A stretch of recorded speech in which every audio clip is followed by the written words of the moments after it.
Hey there, and welcome back to the Reality Podcast. I'm Scott Johnson. Now, in part one, we started our journey on rediscovery by doing some research. Research not only into the concept of church, but also into the word church itself.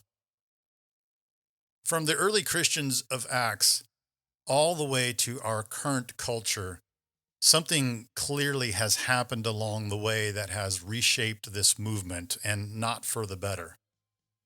So let's continue this deep dive that we started on. And if you haven't listened to part one, I would highly suggest for you to stop right now and go listen to it before going on. For most of the modern world in the day of Jesus, the Roman Empire ruled.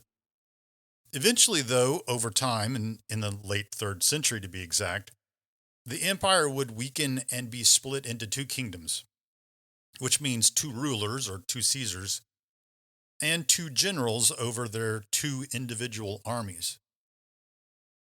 In the early 4th century, a new emperor would come onto the scene and would literally change things forever when it comes to Christianity.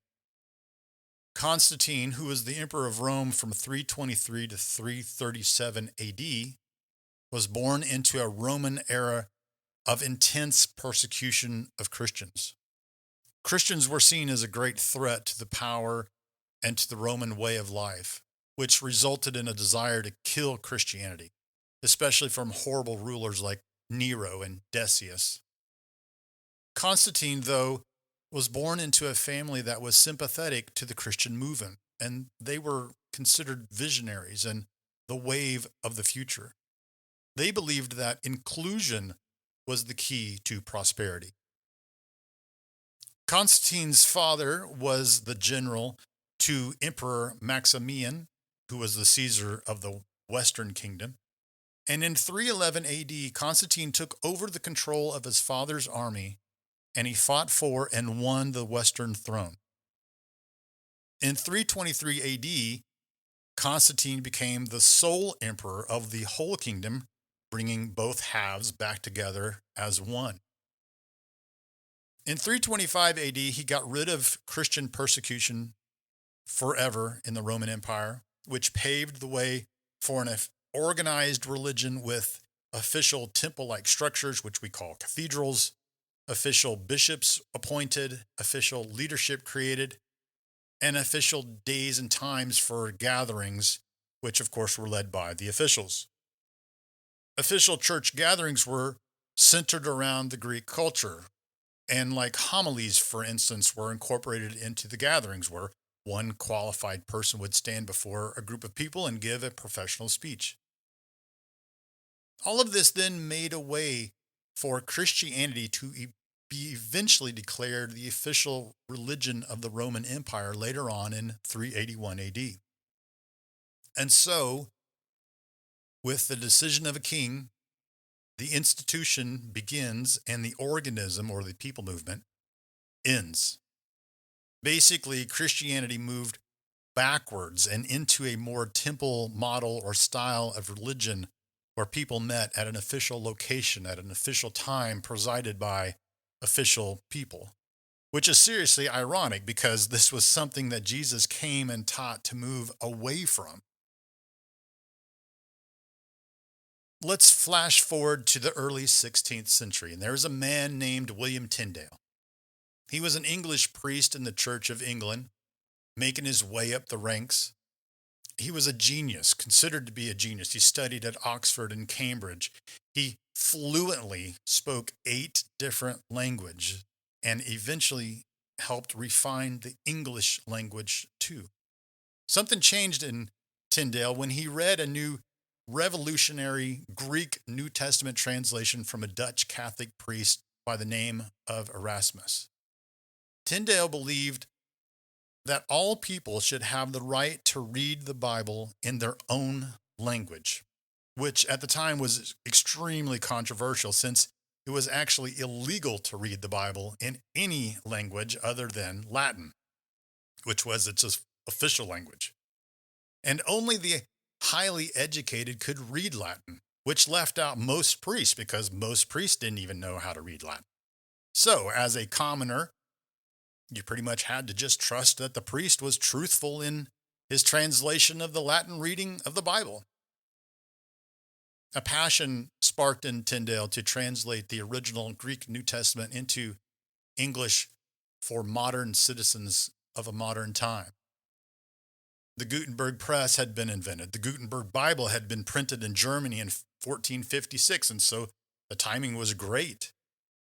He sought approval by church authorities and some of his contemporaries, only to be rejected and seen as a heretic and what he was trying to do as heresy. Tyndale knew that the only true way to accomplish his goal was that he needed to get out of England, and he needed to move somewhere like Germany to translate and to print his translation without fear of arrest or execution. And so he did. Now, there was one very specific word that Tyndale kind of focused on, and it was the translation of the Greek word ecclesia. Typically, it was translated as church, which we all know. At some point in history, and no one really knows exactly when, there was this phrase that became very popular in the world of Christian religiosity. And the phrase was Kyrie kon doma. Now, if you remember from part one, Kyrie kon should look kind of familiar to you because that's kind of where we said where the English word church comes from. And we know Kyrie kon to mean of the Lord. It's a possessive phrase. Doma, though, is just pretty simple. It just means home or house.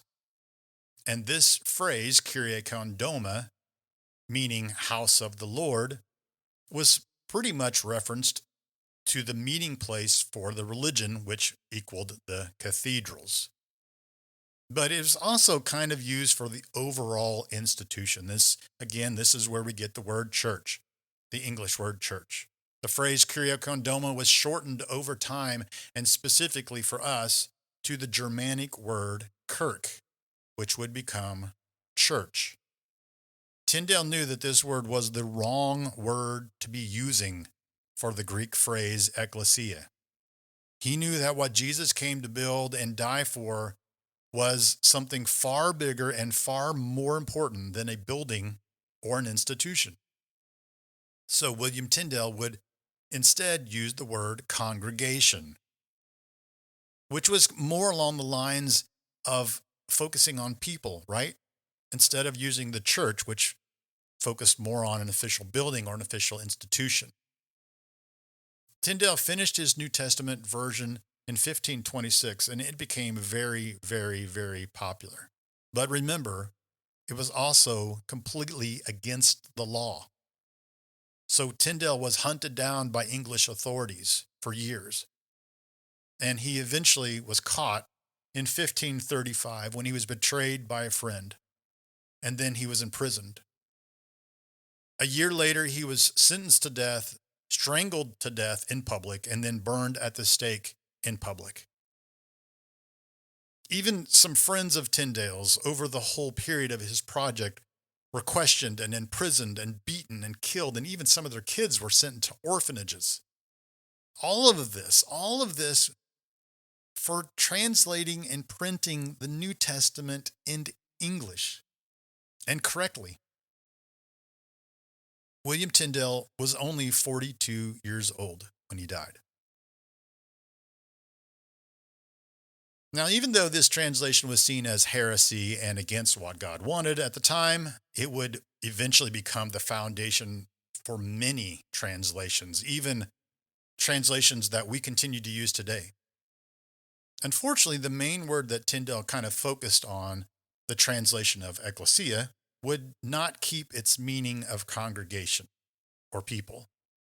The powers to be, which be like the Church of England or the throne, purposefully stayed with the translation of church to basically keep order, to make sure the institution would be the center of the religion, and probably to keep citizens focused on a monarchy and less on a democracy. Because remember, that's where the word ecclesia has its roots. So for almost 500 years, we would still use the English word church for the translation of ecclesia, and it would still hold its meaning of building an institution, even in the midst of and through a reformation. So after all of this research, I was kind of left in shock. I've been using this word church just like everybody else, thinking it was what Jesus built and what he died for.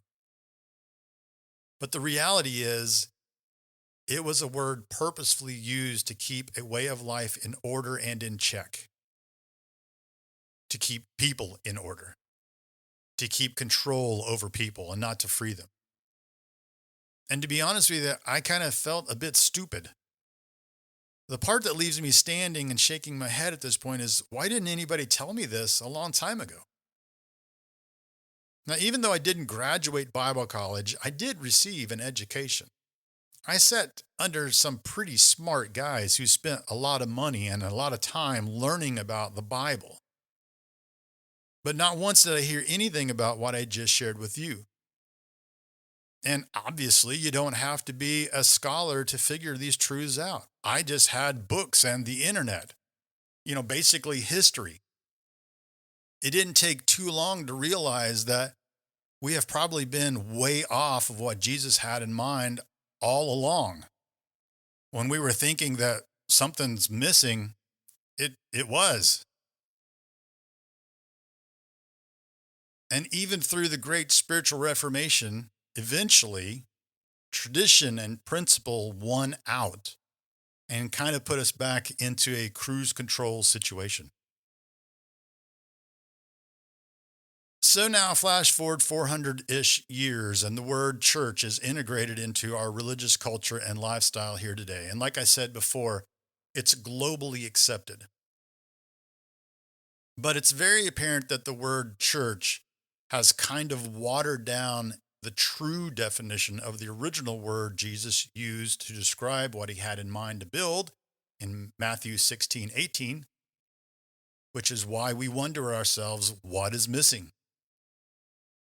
Jesus used the word ecclesia on purpose because it was the closest modern idea that fit what he had come to build. A people movement that was directly involved in the lives of everyday human beings. They were to be difference makers. They took care of one another and the needs of everyone that they came into contact with. They turned cities and empires completely upside down. That's the same power that drew me to God in the first place. My friend who lived across the street, he actually lived out that idea of ecclesia, and I couldn't help but notice. It changed me. But unfortunately, that's not what I came to experience in full-time church ministry, especially after my time in youth ministry. You know what one of the sad parts is that we'll defend the word church tooth and nail when we say things like, well, just remember Christ died for the church. But we actually don't say those types of things from any kind of educated position, more based upon like tradition and principle. We just repeat what we hear. Honestly, we've been lured asleep to just being okay with what we do on a weekly basis and what it means to follow Jesus. I've been told before, hey, Scott, that's just kind of the way it is. Basically, if we just go to church, the rest will somehow kind of work itself out and it'll all be fine. When people meet other Christians for the first time, the first question typically is, well, where do you go to church? Church has kind of become the thermometer or the gauge of our spiritual lives. If you go to church, you must be doing great spiritually. But if you don't, it's probably not great. If Jesus meant that he was going to build another temple that we should attend, why would he use the word ecclesia? And actually, why would God have sent him here in the first place? Because there already was a temple. It's probably because what God has had in mind all along from the very beginning is a personal relationship with his children. Something the traditional temple just couldn't accomplish. So instead, he would build the temple inside each and every one of us. his home. And he would do so through the sacrifice of his own son, the Messiah, Jesus. When we come to the point of making the statement, something is missing,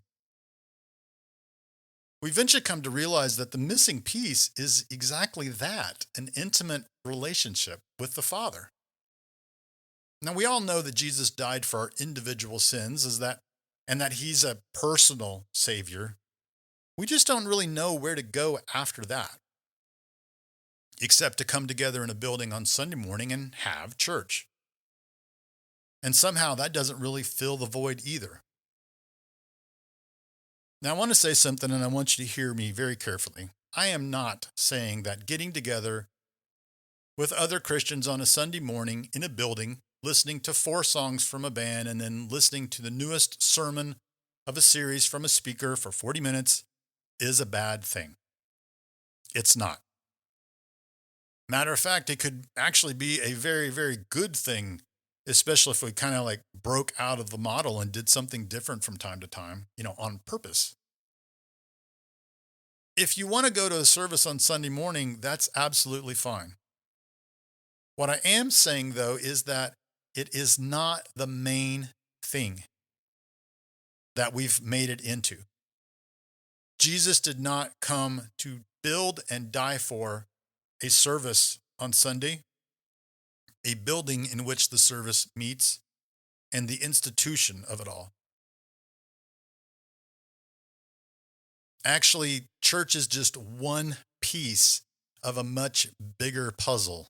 It is not the ecclesia. It's just one potential thing out of lots of things that the ecclesia can do. And some will want to scream at me, well, what about not forsaking the assembly? Which that word there used in Hebrews 10:25 it's not ecclesia. It's a Greek word that is actually closely related to the word synagogue. It was a word that meant people who gathered together for a purpose, whether it's to teach or pray or sing or eat a meal or comfort one another or play or whatever. And we should do that. But do I have to go to a building on Sunday morning from 10 to 11:15 to achieve this? Of course not. I can achieve that in my friend's house, or I can do that at my lunch break. I can do that online via an Xbox party chat or through Discord or through Zoom. And I believe that's exactly what Jesus had in mind. This thing, this ecclesia, it cannot be defined by a building. It cannot be defined by a worship service, and it cannot be defined by a particular brand. And it definitely isn't defined by the word church. And so my relationship with Jesus is not at stake if I don't go to church, because I am the ecclesia. The main thing that I'm saying here is that what Jesus had in mind to build and die for, and what flourished for over 300 years, was a movement of people that incorporated each member of the total body of the Messiah, all living out the philosophy of ecclesia on an everyday basis. I personally have come to the same conclusion that William Tyndale did a few hundred years ago. I'm really not fond of how the word church is being used and how it's been used. And that's mainly because I know it to be what it really is. Church is just a man-made nonprofit organization, and each one has its own purpose and goals. You can call the meeting church, you can call the building church, you can call the institution church. But you can't call the people church. Church incorporates the ecclesia, but it's not the ecclesia itself.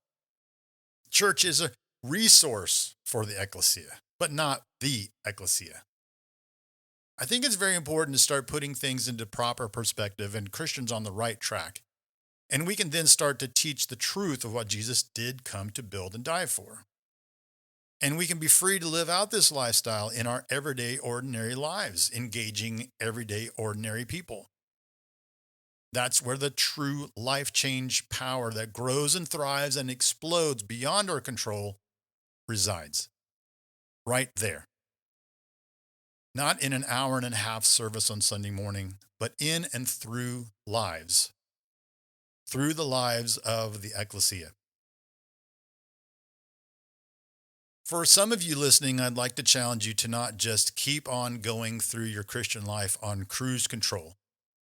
Don't wake up every day with blinders on thinking someone else will figure it out for you. Rheology here, well, it's all about stopping what you're doing and thinking about why you're doing it.